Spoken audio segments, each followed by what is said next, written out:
California condors are the largest North American land bird. To describe them best, you really have to see them. 22 were brought into captivity in the mid-1980s. And at that time, that's when they were basically extinct in the wild.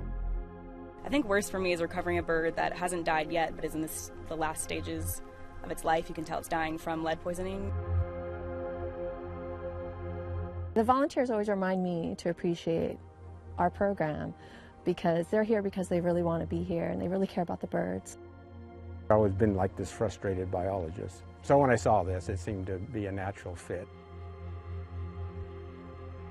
In California, volunteers are on the ground and in the sky. Being a volunteer pilot for Lighthawk gives me an opportunity to learn a lot about conservation from some of the world's leading experts and scientists. Hundreds of miles away, a Mexican wetlands is reborn. Trees are planted to bring water back to a river delta that's gone dry. I enjoy the local people being part of this, the desire and commitment to protect it and to restore the ecosystem. And in northern New Hampshire, a pilot gives biologists a new perspective to an ongoing mystery. These blackbirds are so smart, and so it's a challenge working with them. Nature is often spectacular and never shows us the same face twice. For those of us who watch, it's all right there for us to enjoy. But we're more than an audience. We're also caretakers of our planet. I'm Willem Lang. You're going to meet some extraordinary volunteers who work side by side with scientists, sort of a team approach to conservation. We'll take you coast to coast and show you how sometimes getting a handle on a situation is done best from a distance.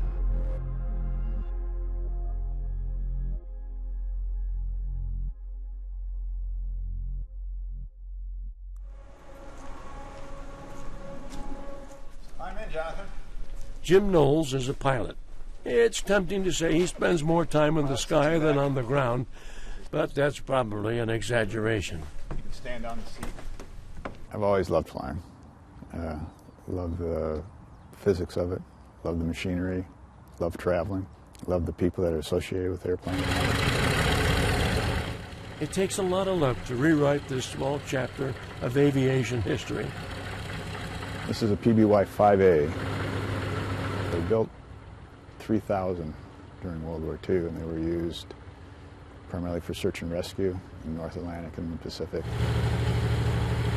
On the edge of an airport runway in rural Maine, Jim tinkers with a dream about the day this World War II relic will fly again. Be unbelievable. Hope we get to someday. During the next day or two, Jim will fly a mission. And not in the old PBY, but aboard a much smaller and quieter plane.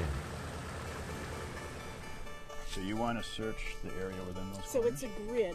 The Audubon flight is helping them locate birds using aerial radio telemetry. They're able to keep track of most of the birds from the ground, but every once in a while one will go missing. By flying, we'll have a longer range and be able to cover more territory more quickly. But we can always turn around and come back here. Right. But you'll be fine. Yeah. Jim Knowles volunteers for Lighthawk. So this is your We actually have a waiting list. I think we have 50 pilots wanting to come into Lighthawk, which is amazing because it's word of mouth essentially. Lighthawk is a national nonprofit. Its pilots, more than 250, fly missions for conservation, and they do it all for free. You know, they're flying the Nature Conservancy, they're flying a local land trust, or a congressional representative who has never seen a perspective like this before. Jonathan Milne's father flew a PBY, a lot like the one Jim is restoring. His younger brother was a Marine Corps pilot. His older brother flew for the Navy. Flight runs in his family's blood, but Jonathan chose to stay grounded. He's a former park ranger in Oregon and Maine. Now he manages the East Coast projects for Lighthawk. Well, it began on the West Coast with pilot who decided to, use their skills and begin assessing environmental issues out west. And then it sort of just grew out of that, where now we've gone essentially nationwide. The pilots volunteer their plane, their fuel, their time, their expertise, which is great. I mean, these pilots don't stop giving. And quite often, many of them are engaged in conservation on the ground where they live.